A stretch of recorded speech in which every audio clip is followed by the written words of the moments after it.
Welcome to episode 55 of the Shortlist. I am your host, Johnny Campbell, CEO and co-founder of SocialTalent. I want to welcome you to the first of our summer series of podcasts and broadcasts that we'll be doing over the next couple of months, the summer of 2021. And today's show, we're going to be focusing on onboarding. And we're going to be sharing with you a panel discussion that we broadcast privately for attendees of our ST Live event, which was last month. That hasn't been shared publicly before, but we had a brilliant panel discussion that I think is going to be really beneficial to all of you listening here today. If you're listening live, as always, we want your questions and comments, and I'll be able to take them at the end of the panel discussion when I'll come back on. But if you're listening on our podcast, really hope you enjoy the show. We'll put any links that we reference in the show notes. And don't forget, of course, those watching live, this is broadcast as a podcast on Spotify and Apple. And those of you who are listening to the podcast, you can always watch it live most Wednesdays at 4 p.m. UK time. And you can find more about our schedule and our upcoming summer shows mixed in with our regular live shows, which will be happening over the next few months at socialtalent.com/the shortlist. So why onboarding? Well, remote onboarding and the move to remote work for all of us a year and a half ago meant that this was one of the first things we had to tackle. How do you tackle remote onboarding? And a lot of recruiters and TA teams were challenged with this beginning the middle of last year. And remote onboarding presents some unique challenges, but done really well, it has such a significant impact on new employee engagement, their productivity, performance, and their potential. New hires better understand their role, what's expected of them. They're clearly aligned to the company's goals and strategy, and they'll typically perform better and faster, and it leads to better progression and development in their career with the whole company. It's a no-brainer thing to do right. But it's challenging when you do it remotely. There are some unique challenges and best practices appropriate to remote onboarding. You've got to ask yourself, how do you make sure your processes are inclusive and welcoming? How do you get employees to contribute as quickly? So we lined up a panel of 3 expert leaders to discuss this. So I'm going to share this with you in just a couple of moments. We had with us Jolie Demboer, and Jolie is the Global Director of Recruitment for Technology at Booking.com, based out of Amsterdam in the Netherlands. We had Steve Mayer, who's the Vice President of Talent Acquisition at a company called Procore, who on the day that we broadcast this conversation and panel had just debuted on the New York Stock Exchange. And Saskia Lodman, who is a Learning Development Manager at Munich-based unicorn booming company Celonis, who are doing amazing things and onboarding more people post-COVID than they actually had employed pre-COVID. So 3 people who've really experienced this, who have great insights on what's happening in the world of virtual onboarding and onboarding. I really hope you'll benefit from their discussions. I certainly did. So without further ado, let me put you over to that recorded live panel, and we'll play the whole section of the panel live as it was broadcast, because there's some great insights. But don't forget to add your questions and comments in as you're listening live, and we'll address them at the end. So without further ado, it's over to me for our onboarding panel.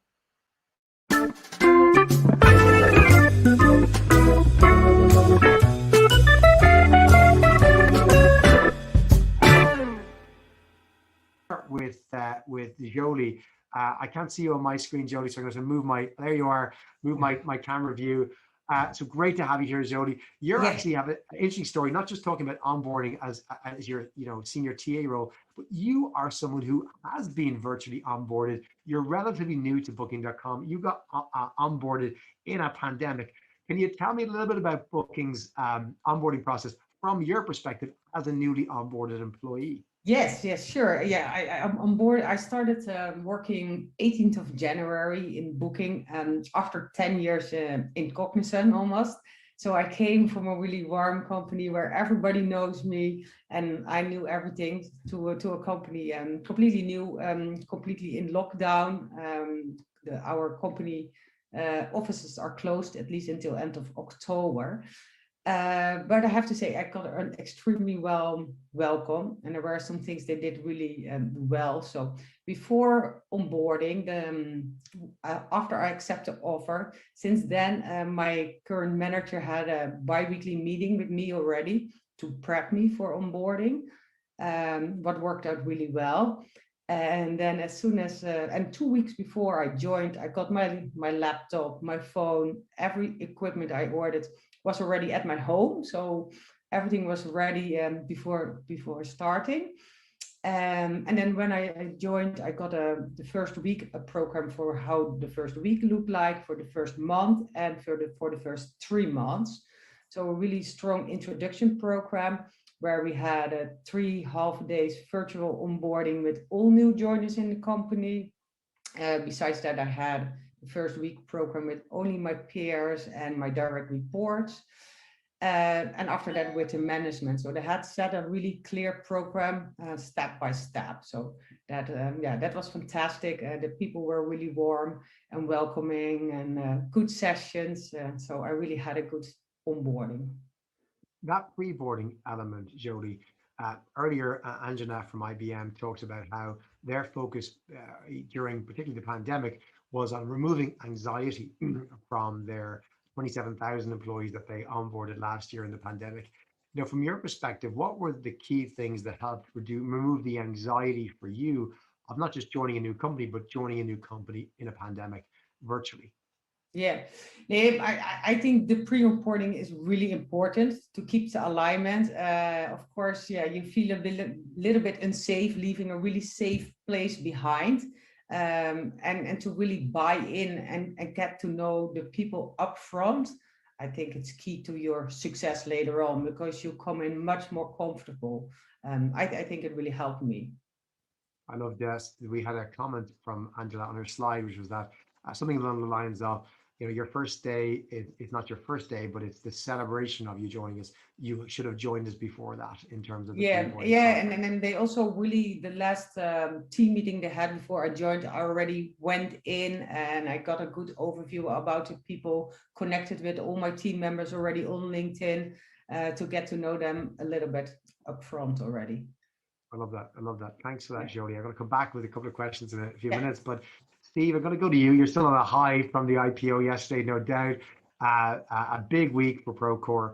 I'm going to ask you perhaps to tell us a little bit about your onboarding program, particularly the kind of way that you integrate the use of the product in the onboarding process, which I thought was fascinating and a really smart way to I guess socialize what the company actually does in a very experiential way with new hires. So maybe I can ask you to tell us first of all how you feel this week. It's a big week. Maybe introduce Procore to the audience who don't know the company, and then maybe tell us a little bit about that experiential experience you have around onboarding new employees. First off, Johnny, it's kind of hard to get away from any experience other than the one I'm just feeling. It was today. So I just ran from the floor on the New York Stock Exchange. So we went NYSE. So we went the old school New York Stock Exchange where you actually ring the bell. I got my little badge. You can't see, but it's like on the floor. And I ran. My hotel's 2 blocks away. So we're still there and it's still going right now. But I ran here because of my love for you. So it's good to be here. Thank you. Yeah, no, I'll run back to the floor right after this. So very excited and kind of elated and probably not focused and I'm not focused on a good day anyway. But yeah, so when we go through our onboarding, no one gets out of school or in their professional career and goes, I want to be in construction technology. So Procore Technologies is the platform for construction technology, and we do multiple products and have over 275 partners that build on our platform. But nobody puts their hand up when they get out of school and is excited about construction technology. It's actually one of the reasons we're in the space. It's a very underserved space. And so we take our product and we ship out boxes of Lego to all of our new hires, and they actually use our product to construct a building using Lego, but actually learning how to use our product at the same time. So they get to be experts in how our customers see our product, why they use our product while building Lego. So they get to have some fun. We hope if you have kids, you get to enjoy that with your kids. If you're like me and my kids are older, I still played with the Lego. It was fun. And it's actually kind of a competition too, to see who builds the best, most accurate replication. And it's the building they're building is actually our head office, which is out on the ocean on a coast. And so they actually build that through the process.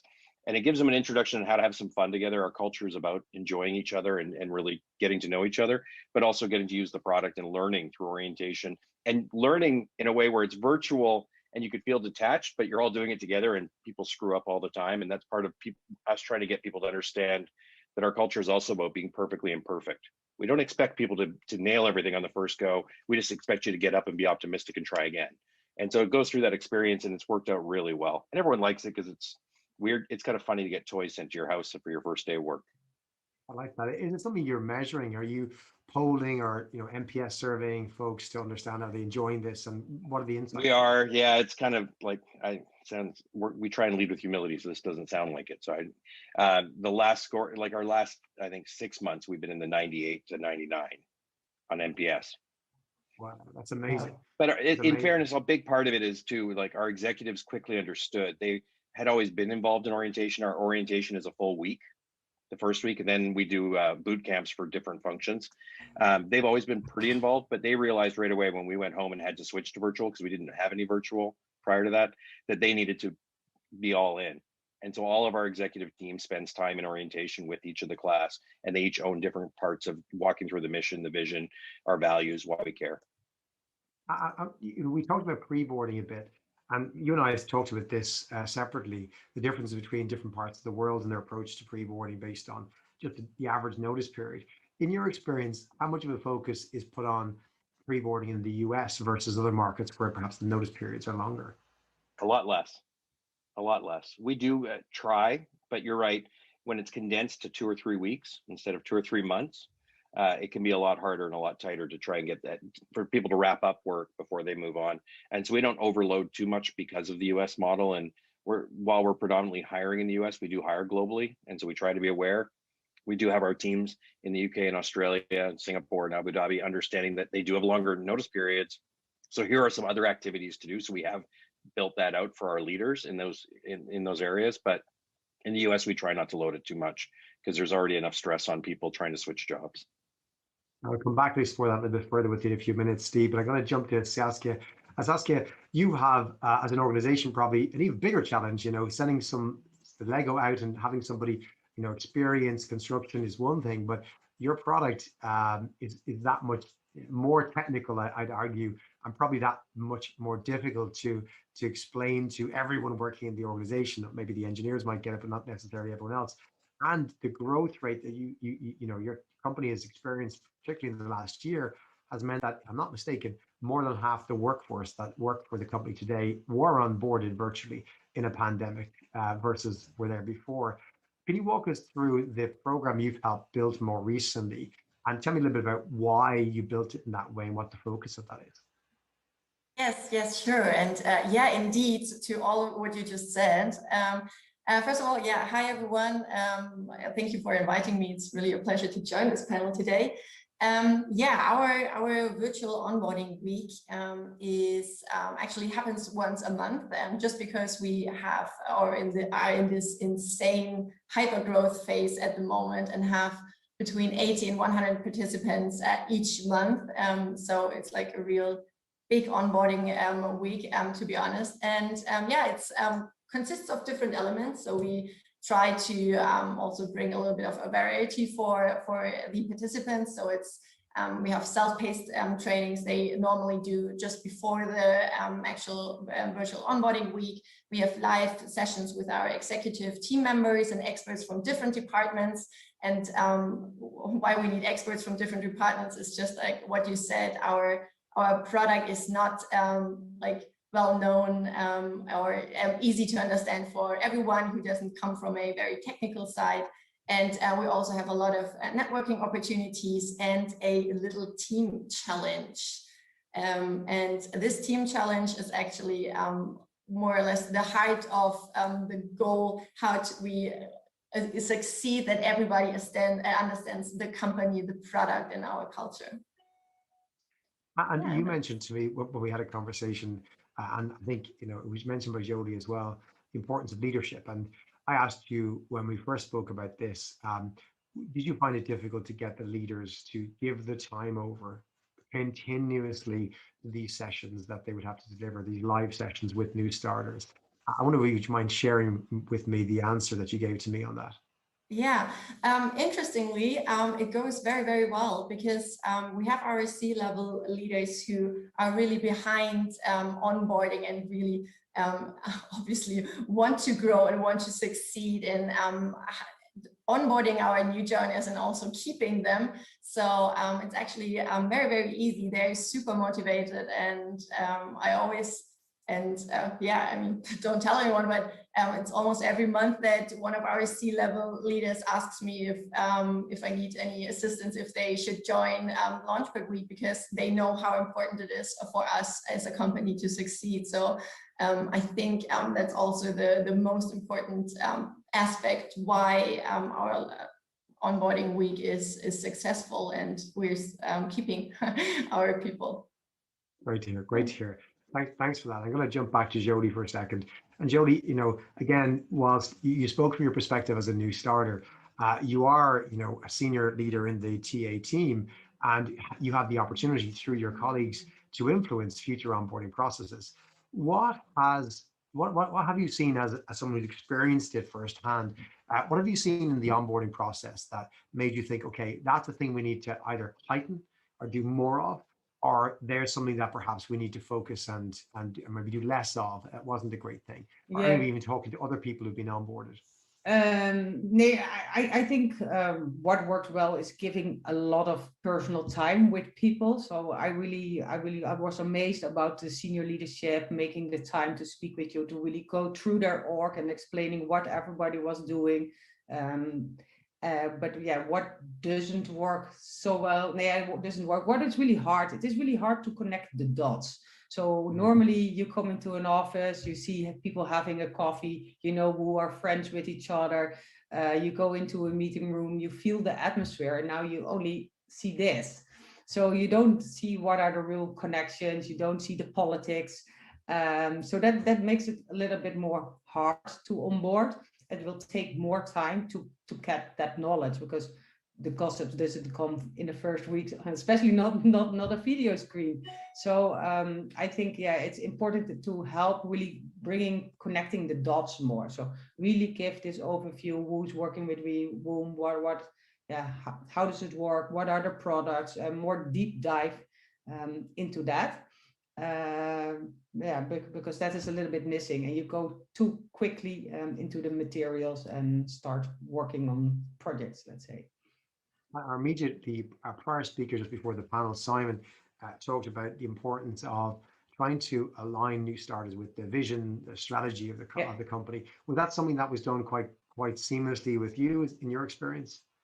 Yeah, and they did it really well. As said, they had really written out the plan and really with org chart and connecting with the right people. And they took a 3 months period for that. It's not a 1 week something. So they really spend a long time on it, because it's more important now to take the longer time. Also have a strong buddy program. So I got a buddy from the business who's helping me. We'll have a once a week a quick connect, where I can ask questions about how the organization looks like, asking a lot of information. So yeah, I think that is really important, that you catch somebody as a buddy to help you where you feel comfortable to ask the questions you won't ask other people.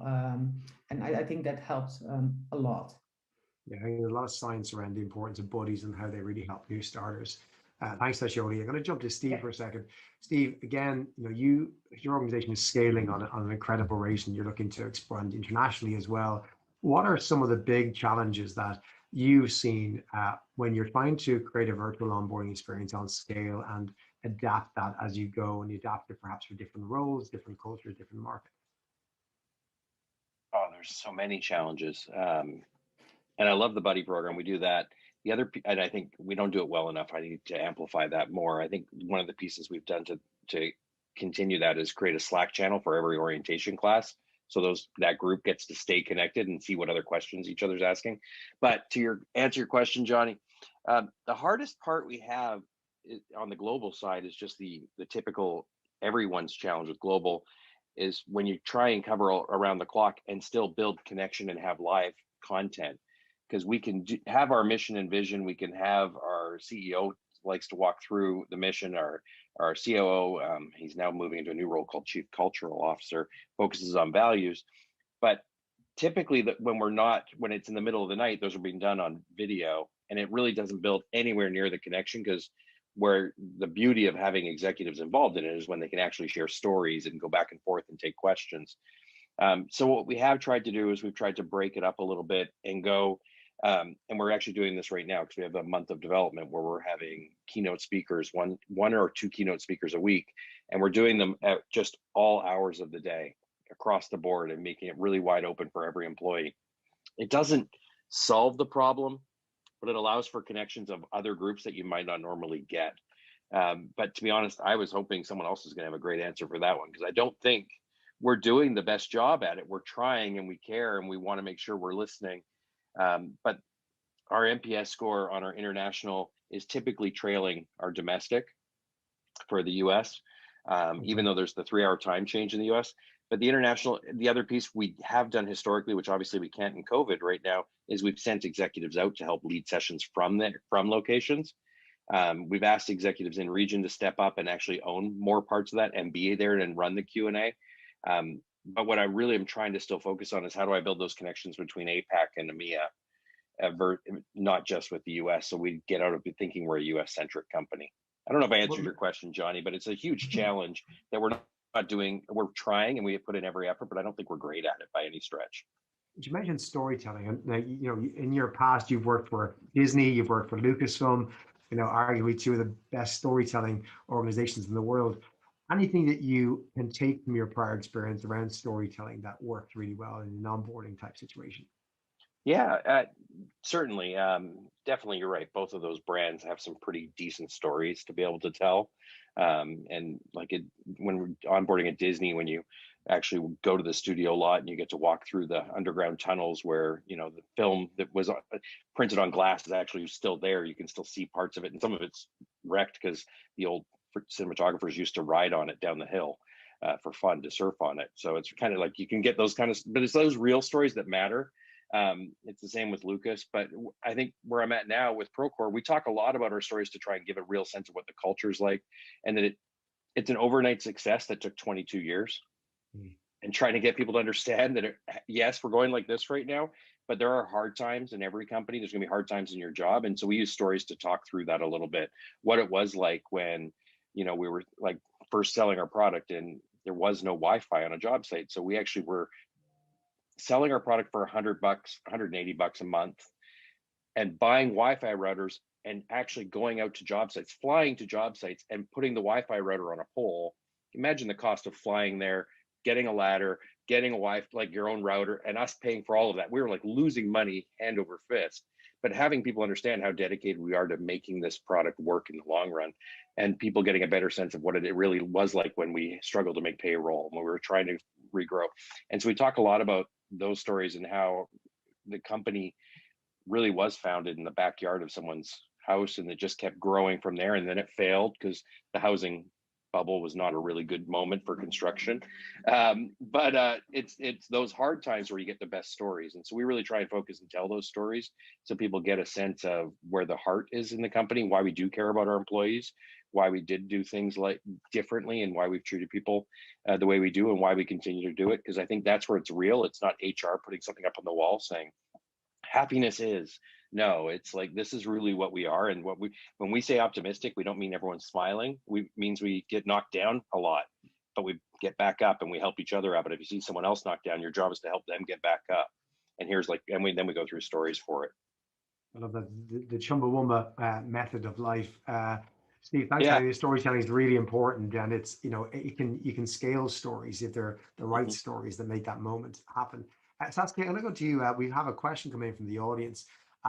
Wondering, for your virtual onboarding week, is this non-stop events all day long for a week, or is it a little bit of time set aside each day? And the person asking is curious how this works with managers and employees dedicating a lot of time to this instead of working on their primary responsibilities. Yeah, good question. So no, it's not like the whole week, the whole each of day, a virtual onboarding and live sessions and everything, because I think now, especially when you're joining a virtual onboarding, it's so much harder to focus and concentrate the whole time. So that's one reason. And the second reason is why we all always have only half a day of live sessions. And the rest of the day they can actually do other networking things or work on the group challenge, is because of the time zones differences. So we hiring globally, so we have EMEA, Americas, and also other time zones joining, which makes the whole thing much more complicated, to be honest. So yeah, did I answer the whole question, or was there another part? No, I think that it makes sense. I think the person asking was trying to explain the logic of why they were asking, but that makes 100% sense. And there is a lot of complexity there. And actually, I might ask you to start on this. We have another question that came in, and it talks about higher volume roles where groups of people are starting at the same time. I think all of you have this challenge, and the hiring manager may not be their main contact through onboarding. How do you ensure empathy and personalization? So probably two parts. Is the hiring manager always the main contact through onboarding? And if they aren't always, how do you still ensure the empathy and personalization? So maybe I'll start with you to continue that for Celonis. Honestly, we have this situation almost every new joiner, just because we are growing so much. So very, very good question. So what we're doing is also to have a buddy program. I think similar as Julie mentioned, that she also has a buddy by her side. And I had one too. So I joined in February and had a bit of the same situation. So my actually new manager, she will join next month. So I haven't met her in person yet. So that's the one thing. So we have this buddy program and have a dedicated buddy who really helps answering all the questions and also make it a bit more personal and help like connecting and networking with the whole company. So that's one thing. And one part of our onboarding week, which we actually call Launchpad Week, because when you join Celonis, you just feel like you're joining a rocket ship. So that's why Launchpad Week. And yes, it is like that. We have really a big focus on networking. So that's why we have several networking sessions where they actually can meet and have these team challenges where they are really in small teams, like 5 to 6 people, and have the whole week to work together. And they are from different departments as well, so that they also not only get to know the people within their little circle of their team or their department, but also just to broaden their minds and network even more beyond their little own circles. So it's so important. Thanks for sharing that, Saskia. I'm going to ask the next question that came in from our audience to Jolie. As arguably, Booking will be the most internationally diverse in terms of the scale of the organization and the different locations you have staff in not only the Booking.com property, but the other properties that the group owns. How do you deal with language barriers during your onboarding? Do they come up? And in your experience or knowledge, Jolie, how has that been dealt with? No, I have to say I have 22 nationalities in my own team now, and I don't really see the language barriers because the main language, the core language is English. Myself, I'm dyslexic, and also my English is always not the best in class, but even then you work it through, and I think everybody's quite used to work in English. Where I see some challenges sometimes with language is because onboarding is first of all is getting to know the people, but then you have the ethics and compliance trainings and that kind of other onboarding trainings into the company with security. There sometimes in these videos or in these trainings which you need to do, the language can sometimes be a barrier. I feel as a dyslexic that sometimes the words are quite difficult to understand for somebody who's not a local. So yeah, there I see some barriers, but overall in the company I haven't seen it. People can help each other with, and otherwise you can use some different words. So. I love that. It's not just the language barriers, it's the communication barriers. Yeah. Your point, it goes beyond just perhaps the language someone speaks, but the style in which they can learn as well. Yeah. Trying to adapt to those as much as possible is really important. How many did you say? 28 nationalities in your team? 22. Yeah. So actually, my team is really international. They spread across a few cities here in Europe mainly, but also China.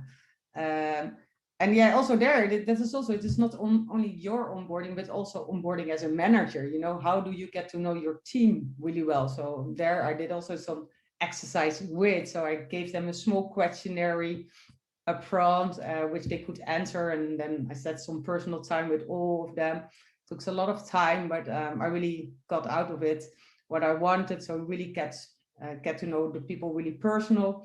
And after that, I did a really big feedback session about all the things I learned from that and how could we make some projects out of that to help them in the future as well. So yeah, it's both sides. You also need to get to know your team in a really strange way. Normally you see people in the office and yeah, how do you manage them if they have never seen you?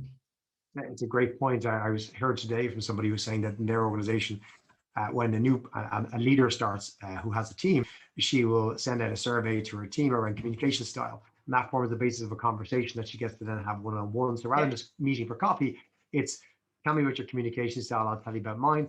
And so you really learn about communication day one and get straight in there, which is critical, if you're going to be leading that team, particularly remotely. Johnny, thanks so much for that. I'm going to put a last question to Steve before he has to go back to New York Stock Exchange to keep ringing those bells and drink some champagne. Steve, we've mentioned a couple of times the onboarding in conjunction with talent acquisition and recruiting. It doesn't always or hasn't traditionally sat within talent acquisition. What are your thoughts on which teams or individuals should be involved in onboarding? What have you seen work well? You bet. And you're right. The champagne is waiting. So that is kind of exciting. But no, I do think it should be an integrated approach. I think it works the best when you do have talent acquisition, talent development, your business partner org, and they're all tied together. But for us, that's what's worked the best is having LD, learning and development, they're the focus point in making sure that the content and the program is going to run well, but recruiting does the intro. So we get to make sure the person stays warm the whole time, because especially during the virtual piece, that connection and keeping that relationship through now has proven to be more valuable than we've ever seen in the past. The other piece to that is I was reading about the higher volume roles. How we've gotten over that is we do an intro to the first day of orientation where every manager, if you have a new person starting, you have to be on the intro piece for 15 minutes and you welcome your person to orientation and say thank you for joining, no matter if you have 1 or 40 and just ensuring that they get again, so and that the recruiter will be on that call as well. So it's kind of like a handoff of the relationship and making sure that they really feel like they're getting that introduction and that it's a bit of a warm introduction, if that makes sense.